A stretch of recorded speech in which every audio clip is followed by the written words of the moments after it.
Bismillahirrahmanirrahim. Wa bisanadil muttasil ila al-Imam Al-Bukhari rahimahullah ta'ala wa nafa'ana Allah bi ulumi fid dharain amin.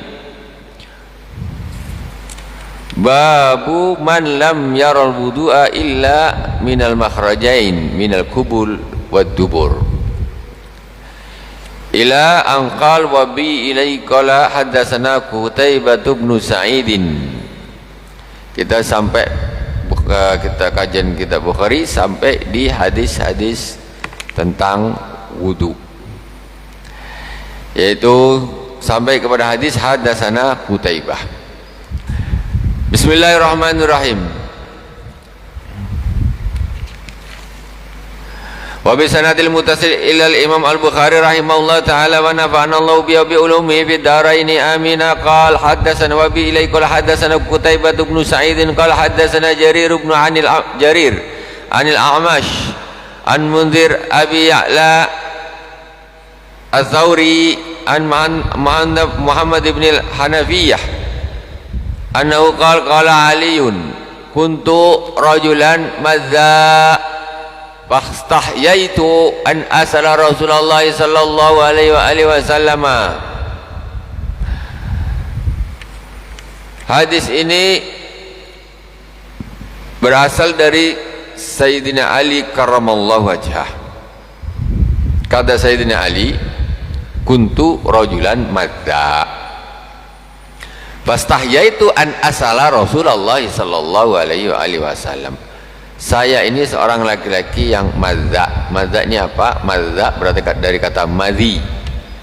Madhi yaitu orang laki-laki yang mudah mengeluarkan madhi.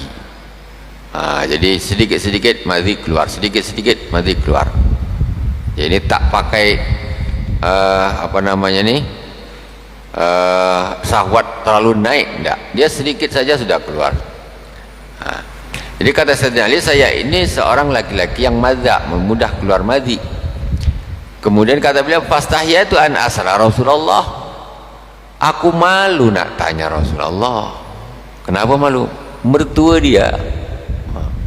Masa nak tanya sama bapak mertua, malulah, kata dia. Jadi akhirnya gimana? Fa amartul Miqdad bin al-Aswad fasalahu faqala, akhirnya aku nyuruh Miqdad ibn al-Aswad untuk bertanya kepada Rasul. Miqdad, tolong tanya ya sama Nabi, kalau orang laki-laki itu dia mudah keluar madhi macam mana? Jadi biar ada privasi dia lah. Tahu, ada privasi dia. Kalau dia tanya, kan tak enak. Menantu dia sama mertua tak enak. Jadi Sayyidina Ali itu menantunya Rasulullah SAW. Bukan sembarang orang diambil menantu Nabi, bayangkan. Aduh, masya Allah. Faqala fihil wudu, kata Rasulullah SAW. Ini satu hadis. Nanti ada hadis yang lain lagi mirip, berbeda sedikit saja. Kemudian ada kata Rasulullah fihil wudu, maksudnya apa? Orang kalau keluar madhi itu batal wudunya, dia cuman wajib wudu, tak wajib mandi. Kalau keluar madhi bagi orang yang jarang keluarnya, susah keluarnya, itu mungkin mandi pun jarang-jarang. Tapi kalau orang yang madza, ini sebentar aja keluar nengok apa sedikit, tetengok sedikit, memikir apa sedikit, dah keluar mandi terus. PDAM macet, kan? Mandi di Pantai Pelawan sana, mandi. Nah, jadi kalau madhi yang keluar tidak wajib mandi, wajibnya hanya wudu, dibasuh, ya, dibersihkan terus wudu. Tentu kita sudah bisa membedakan mana madhi, mana mani. Madhi itu yaitu cairan yang dia tidak terlalu kental, yaitu ketika awal syahwat naik. Sedangkan mani yaitu ketika puncaknya, dan bentuknya juga lebih kental. Warwahu Syu'bah anil A'mash. Hadis berikutnya, Wa bi ilai qala hadatsana Sa'd bin Hafsin qala hadatsana Syaiban an Yahya an Abi Salamah anna Atha ibn Yasarin akhbaru anna Zaid bin Khalid akhbaru annahu sa'ala Utsman bin Affan radhiyallahu ta'ala anhu qultu ara'aita idza jama'a falam yumni qala Utsman yatawaddau kama yatawaddau lis-shalah wa yaghsilu dzakarahu qala Utsman sami'tu min Rasulillah sallallahu alaihi wa alihi wasallam idza jama'a falam yumni wa yaqtasilu dzakara qala Utsman sami'tu min Rasulillah sallallahu alaihi wasallam an dzalika Aliyan wa Zubair wa Talha wa Ubay ibn Ka'b radhiyallahu ta'ala anhum fa amaru bidzalika. Rasulullah sallallahu alaihi wasallam bersabda, ini pertama hadis diriwayatkan oleh Sayyidina Zaid bin Khalid annahu sa'ala Utsman ibn al-Affan. Zaid bin Khalid ini tanya kepada Sayyidina Utsman bin Affan. Tanya apa? Qultu ara'aita idza jama falam yumni. Kata Zaid bin Khalid, bagaimana menurut engkau ketika seorang ini berkumpul tapi tidak sampai, maksudnya berkumpulnya ini enggak sampai terjadi jimaknya tidak sampai. Falam yumni, tapi dia tidak sampai, ya hanya sekedar ini saja, ya madi yang keluar tapi tidak mani, istilahnya mukaddimahnya saja. Bagaimana Sayyidina Utsman menurut engkau? Qala Utsman yatawaddau kama yatawaddau lis-shalah wa yaghsilu dzakarahu. Kata Sayyidina Utsman, wuduklah seperti wuduknya salat dan basuhlah zakarnya. Maksudnya ya sekedar bercumbulah istilahnya, bahasa sekarangnya tuh. Jadi tidak sampai mengeluarkan air mani, cuman hanya mandi saja. Macam mana? Ya wuduk saja seperti wuduk nak salat, tetapi basuhlah wa yaghsilu dzakarahu, zakarnya dibasuh. Qala Utsman sami'tu min Rasulillah sallallahu alaihi wasallam fasaltu an dzalika Aliyan wa Zubair wa Talha wa Ubay bin Ka'b. Kata Sayyidina Utsman, aku dengar ini dari Rasulullah. Jadi sahabat ini dia kalau ditanya dia jawab mesti ini asalnya ada dari Rasulullah. Biar orang tuh yakin. Said bin aku dengar ini bukan dari pikiran saya sendiri, ini aku dengar dari Rasulullah. Kalau orang kayak gitu itu cuma wudhu saja, ya, dibasuh dah, tak usah mandi. Kemudian aku tanya kepada Sayyidina Ali, Sayyidina Zubair, Sayyidina Talha, Ubay bin Ka'ab, ini sahabat-sahabat besar-besar sini. Fa amaru bidzalik, mereka juga nyuruh kayak gitu, enggak nyuruh mandi kalau sekedar keluar mandi. Wa bi ilai qala hadatsana Ishaqu qala akhbarana an-Nadhr qala akhbarana Su'batu anil Hakam an Zakwan Abi Salih an Abi Sa'id al-Khudri anna Rasulullah sallallahu alaihi wasallam arsala ila rajulin minal ansar faja'a wa ra'suhu yaqturu fa qala an-nabiy sallallahu alaihi wasallam la'allana ajalnaka. Faqala na'am wa qala Rasulullah sallallahu alaihi wasallam idza ajalta au quhitta fa alaikal wudu tabau wahbdun ujilta min ghairi au quhitta kadza huwa madbutun fi far'ain. Jadi ada seorang laki-laki diutus oleh Rasulullah sallallahu alaihi wasallam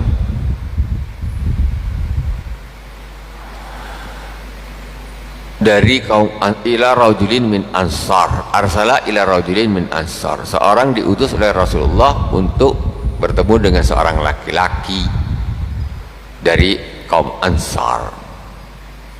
Kemudian tiba-tiba orang itu datang balik, itu kepalanya berdarah, kepalanya berdarah.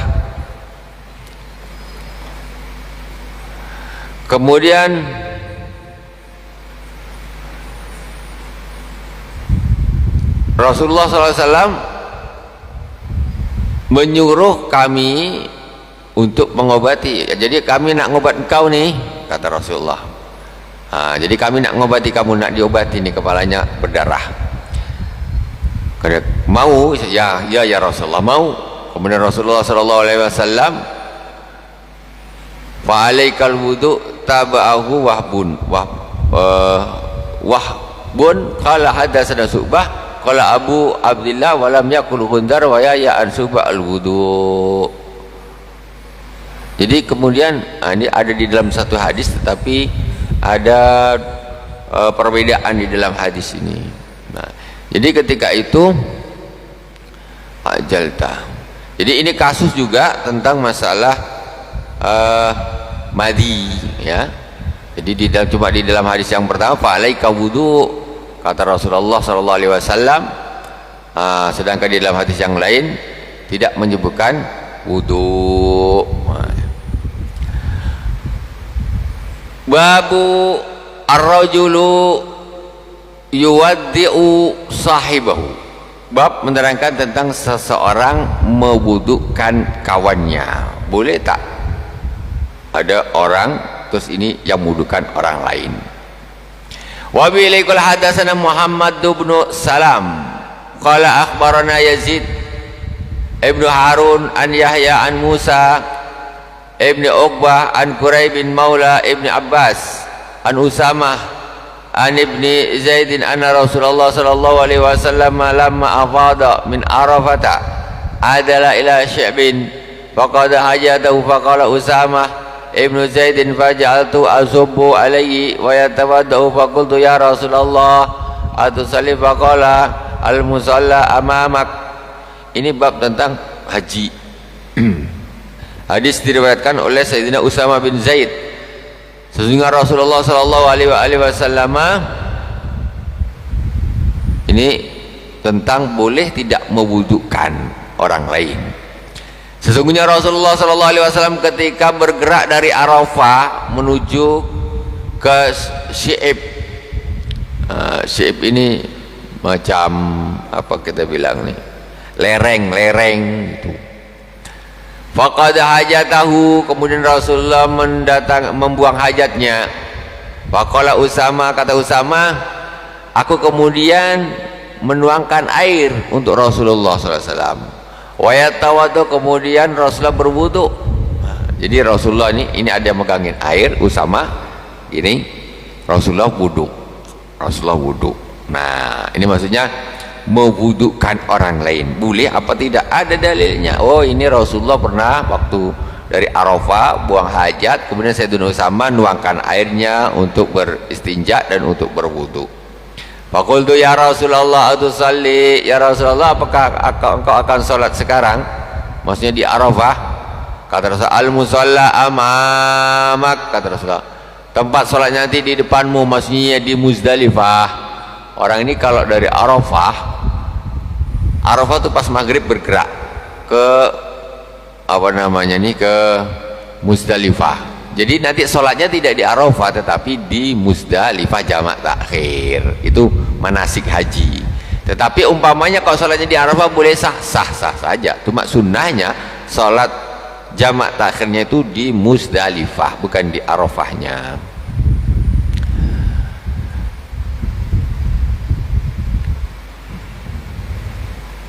Babu ar-rajul yatawaddau.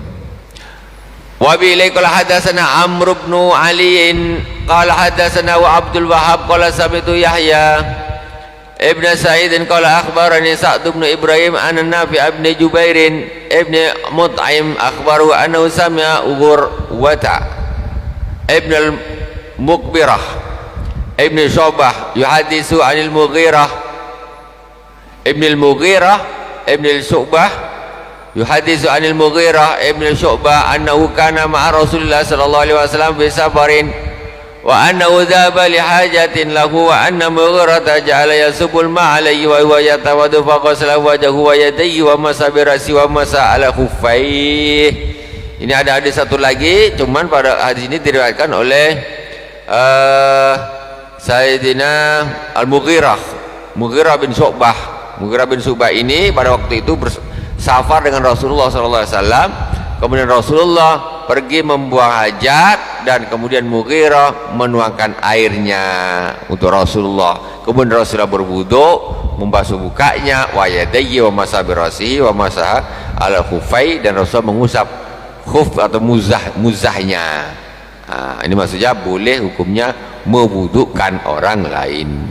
Babu qiraatul Quran ba'da hadasin wa ghairi, bab menerangkan tentang membaca Al-Quran setelah hadas. Orang kentut baca Quran boleh tidak? Ba'da hadas wa ghairi, dan lain-lain. Qala Mansur an Ibrahim la basa bil qiraati fil hammam wa bikadbir risalah ala ghairi wudu'in. Faqala Ahmad an Ibrahim in kana alaihim izarun fasallim wa illa fala tusallim. Ibnu Mansur mengatakan dari Ibrahim, tidak mengapa bil qiraah fil hammam, maksudnya membaca Al-Quran di hammam. Hammam, tapi hammam dulu dengan hammam sekarang lain. Hammam sekarang, bahasa hammam sekarang ini kamar mandi, ini namanya hammam. Yang ada toiletnya tuh hammam.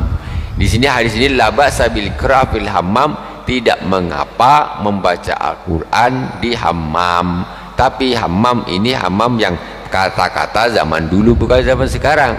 Hammam zaman dulu itu artinya tempat pemandian. Jadi di Arab dulu tuh dia tak macam kita zaman kita sekarang. Zaman kita sekarang orang mandi di kamar tidur. Dibikin di kamar mandi, mandi di situ. Zaman dulu tidak, dia ada satu tempat khusus di situ, orang mandi di situ. Nah, pergi mandi ramah-ramah. Maksudnya semacam kalau sekarang ini cuma sekarang ini lain. Ya, gambarannya itu, perkembangannya kalau sekarang ini macam kolam renang itu kan jadi tempat mandi orang banyak. Tapi dia khususnya memang untuk mandi saja. Jadi dia datang mandi, ada kamarnya gitu. Kalau kolam renang kan tidak, laki-laki perempuan masuk semua jadi satu di situ. Itu tak boleh seperti itu. Itu bukan adat kita tuh, tak ada. Jadi hammam tuh tempat mandi. Kalau zaman sekarang ya orang tuh di hotel-hotel dah ada kamar mandi masing-masing, rumahnya pun udah bagus-bagus, pencakar langit di Arab sana. Jadi boleh membaca Al-Quran, misalnya kalau kita sekarang lah anggaplah dekat ya tempat mandi umum, itu boleh, tapi bukan di dalam toiletnya. Boleh bukan bagus, boleh. Wabikat berisalah ala ghairi wadu'in, ataupun untuk menulis surat tuh yang ada ayat Al-Qur'annya, nulis ada bismillahnya, itu boleh untuk menulis surat. Wa qala Ahmad an Ibrahim in kana alayya izarun fasallim wa illa fala tusallim. Faja'ala fasallim alaihim. In kana alaihim izarun fasallim wa illa fala tusallim. Kata Ahmad bin Ibrahim, wa qala Ahmad mengatakan dari Ibrahim, kalau mereka pakai sarung maka uluklah salam. Kalau tak pakai sarung jangan ucapkan salam. Maksudnya gini, orang mandi ramai-ramai kan? Orang mandi ramai-ramai ini kalau yang pakai sarung dia nutup aurat, ya, assalamualaikum boleh. Tapi kalau dia buka aurat tidak boleh mengucapkan, jangan ucapkan salam. Wa illa fala tusallim, kalau dia tak pakai sarung, maka jangan kau beri salam.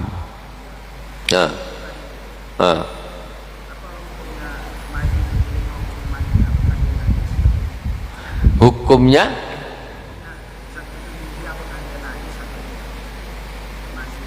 madhi hukumnya najis, mani hukumnya suci. Madhi itu najis, kalau mani hukumnya suci. Itu jadi kalau menurut Imam Syafi'i gitu. Madhi yang najis itu mewajibkan wudu, mani tak najis mewajibkan mandi. Itu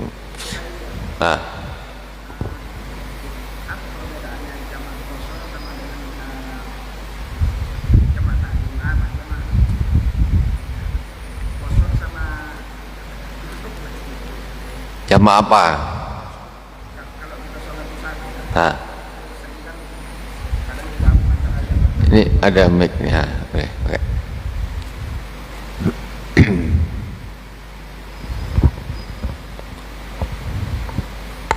Apa perbedaannya sholat jamak dengan di qasar itu Bu ya? Kadang juga ada kalau misalkan kita di kapal langsung digabung jamak takdim qasar ini. Ya. Apa perbedaannya Bu? Jamak itu artinya mengumpulkan, qasar artinya meringkas. Jamak qasar sholatnya dikumpulkan juga diringkas. Jamak saja boleh, qasar saja boleh. Jamak dan qasarnya aslinya masing-masing.